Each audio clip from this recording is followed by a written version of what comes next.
From the roiling heart of madness they came, fleets carved from bone and forged in hatred, their prows breaking the skin of reality like a festering wound.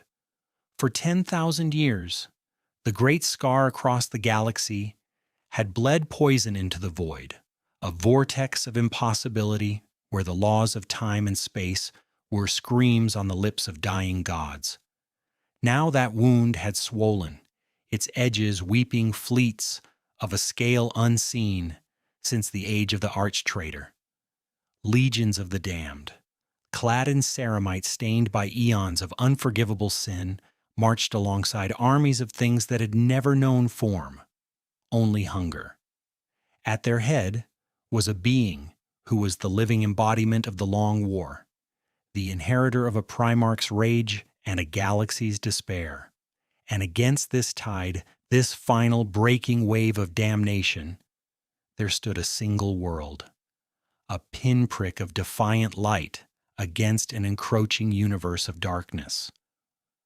A fortress, a bastion, a gate, it was the planet that had become a promise, the world whose sole purpose was to endure. This was Cadia. To speak of Cadia as a mere planet is a failure of language. It was not a world chosen for its resources nor settled for its beauty. It was designated.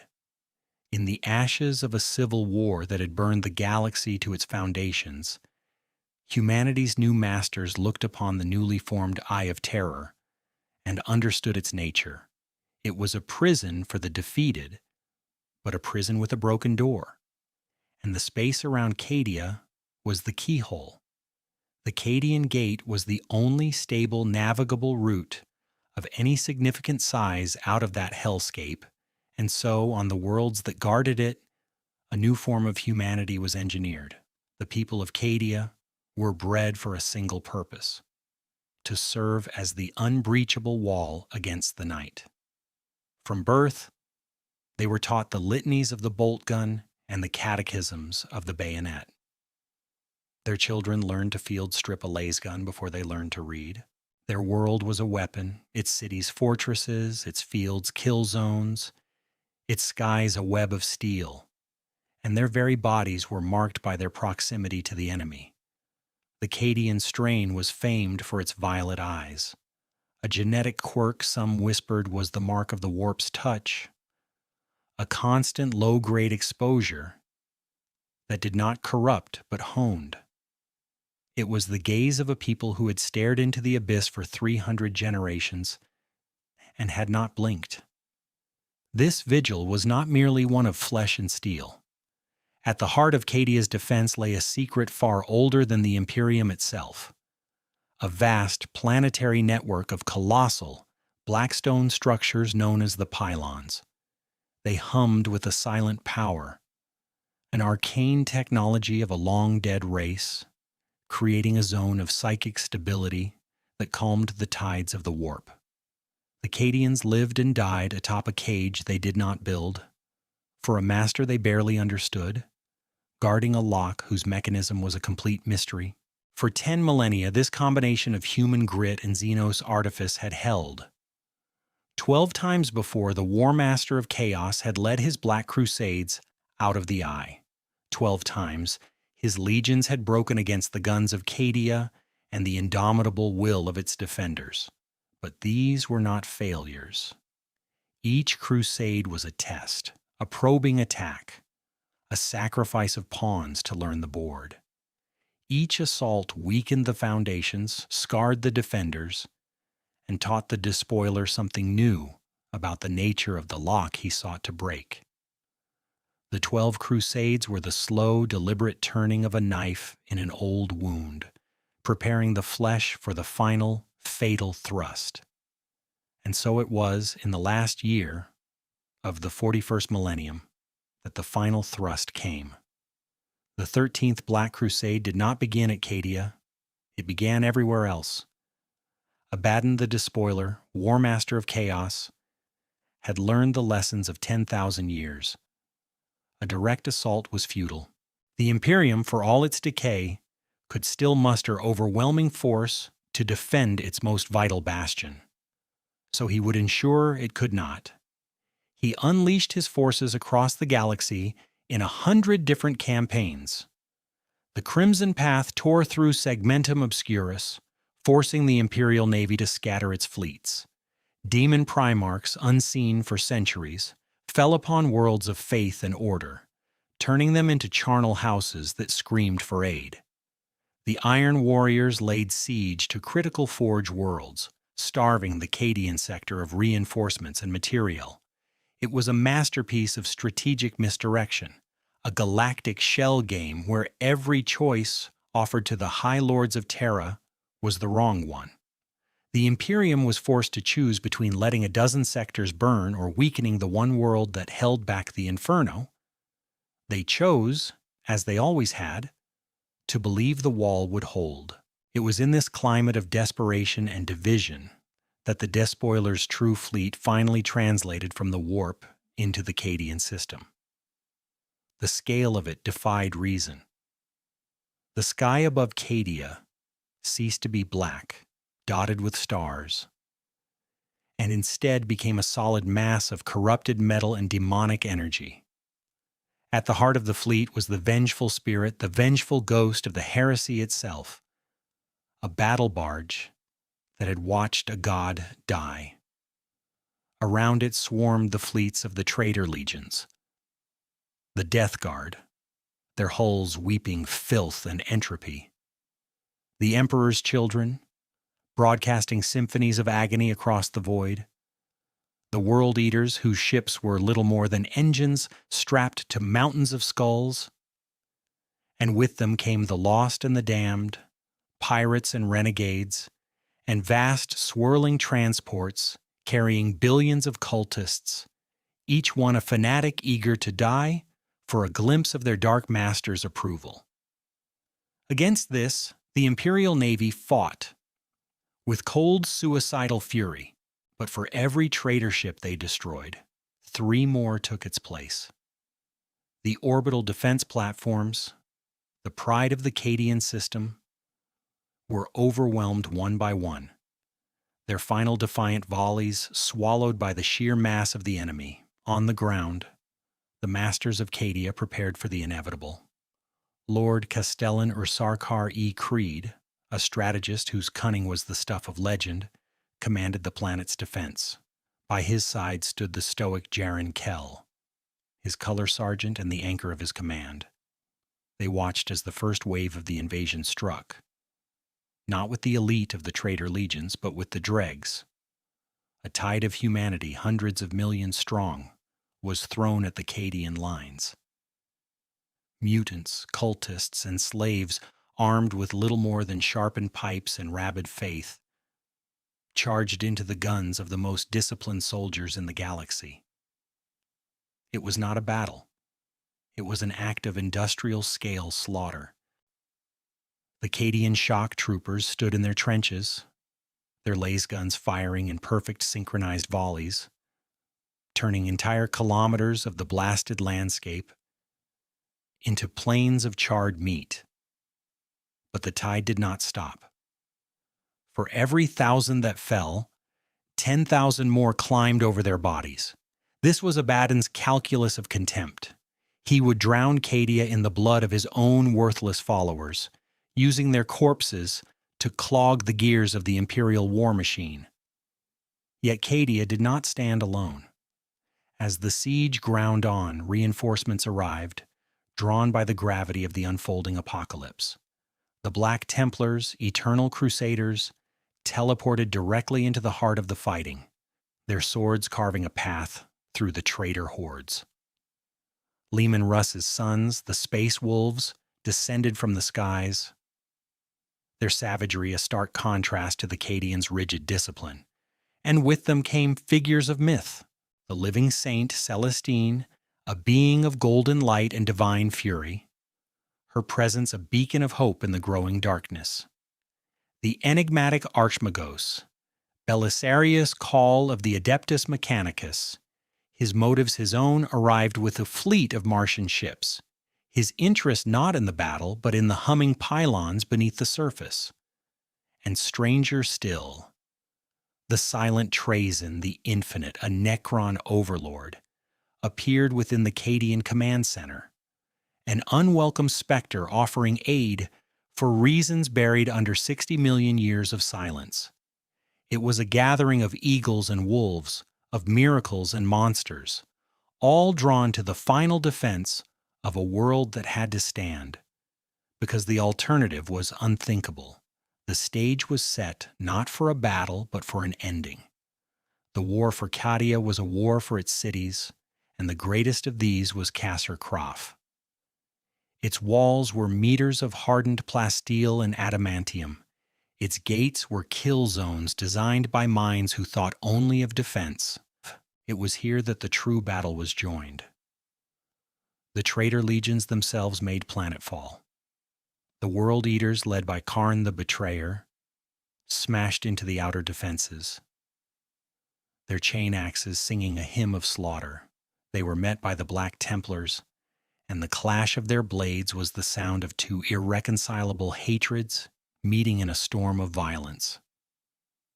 The Death Guard brought plagues that turned Cadian bodies against themselves, their trenches filling with a tide of diseased flesh that still sought to fight. But the Cadians held. They had trained for this moment their entire lives. They gave ground in inches, and for every inch, they extracted a price in traitor blood that would have bankrupted a lesser army. The mantra "Cadia stands" echoed from the voxcasters, from the lips of dying sergeants, from the scrawled graffiti on bastion walls. It was more than a motto. It was an act of defiance against the death of a universe. Lord Castellan Creed orchestrated the defense with a genius that bordered on precognition. He seemed to be everywhere at once, his gruff voice on the command net anticipating enemy movements, shoring up collapsing flanks, ordering countercharges that blunted the spearheads of Chaos Marine assaults. Where a line was about to break, Creed would appear, his Cadian honor guard in tow. His presence alone enough to turn fleeing guardsmen back into a wall of unyielding hate. He was the personification of Cadia, the living will of a world that refused to die, yet even his genius could not create men and munitions from thin air. The attrition was horrific. Regiments were bled white, their numbers dwindling from thousands to hundreds to dozens. Heroes rose and fell in the space of hours. Sergeant Minka Lesk of the Cadian 101st held a breach for a full day with a handful of survivors, her actions buying time for a critical reinforcement. The Knights of House Tyrannus fought amidst the ruins of the Causers, their titanic war machines dueling with demon engines forged in the warp's most twisted furnaces. While the surface war raged, a second, more critical battle was being fought in the planet's depths. Belisarius Cawl, guided by the inscrutable Trazyn, worked frantically to understand the network of Necron Pylons. He believed they could be weaponized, that their reality-stabilizing field could be expanded not merely to calm the warp, but to seal the Eye of Terror itself. It was a gamble of insane proportions, a desperate hope that the ancient technology could reverse 10,000 years of damnation. Abaddon understood this threat. His sorcerers, led by the dreaded Zaraphistan, worked to corrupt the Pylons, to turn their energy inward and shatter them. Legions of word-bearers and demon kin fought their way into the subterranean tunnels, seeking to destroy the Pylons from within. It was a race against time, fought in echoing darkness by tech priests and ancient robots against fanatics and things that should not be. The fate of the galaxy resting on the outcome of a conflict no one on the surface even knew was happening. In orbit, the naval battle had become a maelstrom. The Imperial fleet, though massively outnumbered, fought with the courage of the doomed. The Phalanx, the ancient continent-sized mobile fortress monastery of the Imperial Fists, arrived to challenge the Vengeful Spirit itself. The two legendary vessels, relics from the dawn of the Imperium, exchanged broadsides that could crack planets. But Abaddon had one final card to play. From the depths of the eye, a new shape emerged. It was a black stone fortress, one of the legendary star-killing weapons of a forgotten age, now corrupted and bound to the despoiler's will. He had named it the Will of Eternity. It was not merely a warship, it was a statement. It was proof that he now wielded the very powers that had once held the galaxy in thrall. The arrival of the Blackstone Fortress broke the back of the Imperial fleet. Its weapons, powered by the raw energy of the warp, swept squadrons of cruisers from the void. The Phalanx, heavily damaged, was forced to withdraw. The sky above Cadia now belonged entirely to chaos. The end came with a terrible, silent grace. The Will of Eternity moved into a low, stable orbit, its vast weapon arrays glowing with an unholy light. On the surface, the fighting stopped. For a single, drawn-out moment, Cadian and traitor alike looked up. There was no sound, only a gathering of impossible energy that bleached the color from the world. Then the beam struck. It did not explode, it pierced. A lance of pure annihilation plunged through the planet's crust, destabilizing the tectonic plates and igniting the mantle. The ground buckled and split. Continents shattered. The great fortresses of Cadia, which had withstood 10 millennia of siege, were torn apart from below. The defenders saw the very ground they stood on turn to fire and molten rock. It was in this moment that the Cadian spirit was laid bare. As the world died beneath their feet, as the apocalypse bloomed around them, they did not break, they did not run. They turned to face the enemy, fixed their bayonets, and prepared to sell their lives for one last inch of a world that no longer existed. It was the ultimate truth of their existence, the fulfillment of their 10,000-year oath. The planet broke before the guard did. In the command bunker, as the world came apart, Lord Castellan Creed gave his final orders. He organized a desperate, chaotic evacuation, trying to save what fragments of his army he could. It was then that Jaron Kell, his loyal sergeant, made his final sacrifice, holding a breach against a tide of Black Legionnaires to buy his commander a few more precious seconds. But Abaddon had seen Call's plan.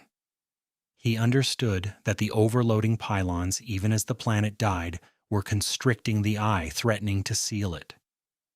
In a final act of monumental strategic spite, he ordered the Will of Eternity deorbited. The Blackstone Fortress, a weapon of galactic significance, was deliberately teleported into the planet's unstable core. The resulting explosion was absolute. The fusion of arcane technology and planetary energies tore a hole in reality itself. Cadia did not just die, it was erased. It vanished in a silent scream of white light, and in its place, the Eye of Terror, its cage finally and irrevocably shattered, vomited its essence across the stars. The destruction of Cadia was not an event. It was a genesis. The energy released by the planet's death, combined with the network of corrupted pylons Abaddon had seeded across the galaxy, tore the fabric of the Imperium asunder. A wound far greater than the Eye of Terror ripped across the length of the galaxy, from the segmentum obscurus to the galactic core and beyond. The cicatrix maledictum, the Great Rift, a storm of raw warp energy that effectively split the Imperium in two. On one side, Terra and the light of the Astronomicon.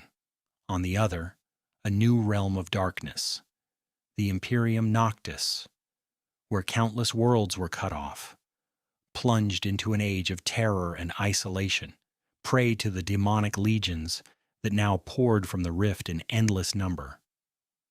The fall of Cadia had not just been the loss of a world, it had been the loss of the galaxy as it was known. The 10,000-year stalemate was over. The Imperium had not just been wounded, it had been vivisected. The survivors of the battle were scattered to the winds. Fleets that managed to escape the final cataclysm found themselves navigating a new, hostile galaxy. The Cadian shock troopers, now a people without a home, became something more than soldiers. They became a symbol. Their regiments, scattered across 1,000 war zones, continued the fight, their battle cry now an epitaph and a vow. They were the children of a dead world, and they would make the galaxy remember its name. Kasr Creed vanished in the final moments, his fate unknown. Some say he was taken by Trazyn the Infinite, preserved as a perfect specimen of human defiance. Saint Celestine was reborn from the light, a living miracle to rally the defenders of the fractured Imperium. And the catastrophe was so great, so profound, that it stirred the slumbering giants of the past. In the darkest hour, as Terra itself felt the shadow of the rift, Belisarius Cowl's secret project came to fruition, and a Primarch walked the galaxy once more. Robert Guilliman, the avenging sun, was returned to an empire far darker than the one he had left. The Fall of Cadia had ended one age and begun another, the age of the Dark Imperium. What remains of Cadia is not a place, but an idea.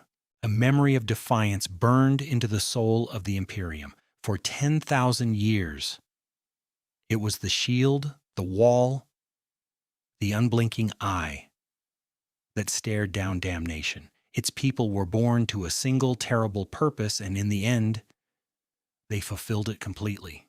They held the line until the line itself ceased to exist. They were the living proof that humanity, even in its darkest age, could produce a courage so absolute that it could hold back hell itself. But the story of Cadia is also a warning. It is a testament to the fact that no wall is eternal, no victory is final. The long war did not end with the breaking of the Cadian Gate. It simply entered its final, most terrible phase. The enemy is no longer at the gates. The gates are gone. The enemy is everywhere. And so, as darkness closes on 1,000,000 worlds, and the laughter of thirsting gods echoes from the great rift, the legend of that fortress world endures. Scattered across the dying galaxy are soldiers clad in the drab fatigues of a world that is now only dust and memory. They are a people defined not by the world of their birth, but by its loss. When they fight with the cold fury of the orphaned and the dispossessed. And on their lips is the prayer, the promise, the eternal defiant declaration that has become the final testament of humanity's will to survive in a hostile universe. The words spoken as their world shattered beneath them, the truth that echoes now in the twilight of their species, Cadia stands.